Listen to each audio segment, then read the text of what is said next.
Olunaku olwaleero Dr. Kenneth Omona ngono yabadde omuwandiisi wa President Museveni ow'ekyama akwasiddwa ofiisi ye Mubutongole nga minisita omubeezi ow'ensonga z'amambuka g'eggwanga lino nga ofiisi eno ebadde mu Honorable Grace Freedom Kiyukwinye.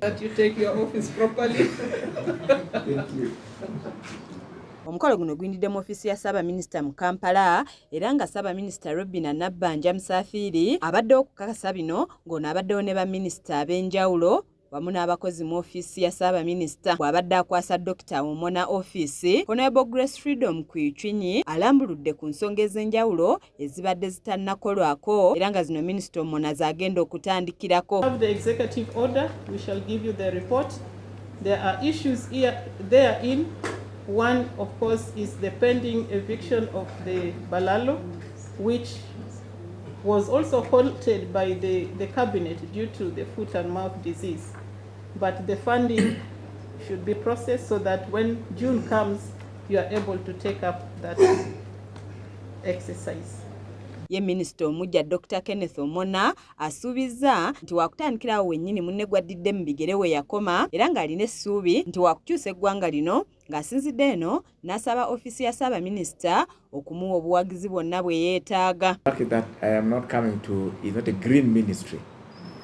I'm just coming to build on to start from where others have done or from where others have done and ended before, just with the hope that we can build or add more onto what has already been achieved. I also want to beg for your support, like you supported my sister, who because of her nature work, when we were in Parliament, we are nicknamed her UN.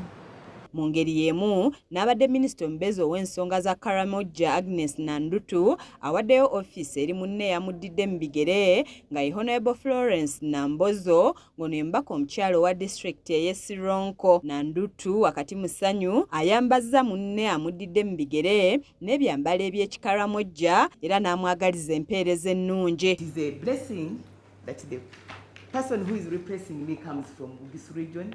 She knows all those challenges and she's going to ensure that this program goes on. Oluvannyuma lw'okukwasibwa ofiisi, Honorable Florence Namboozo yeewonze mu mikono gya Katonda era n'amusaba amuluŋŋamye wakati mu buweereza bw'ayolekedde. I know that whenever God appoints, he defines orders, principles, patterns in the methods of work. The grace and spirit of him who appoints from above through our president will labor inside of me to manifest the will of God in Karamoja. Nzaneti Namatovu ku lwa KSTV Agaleero.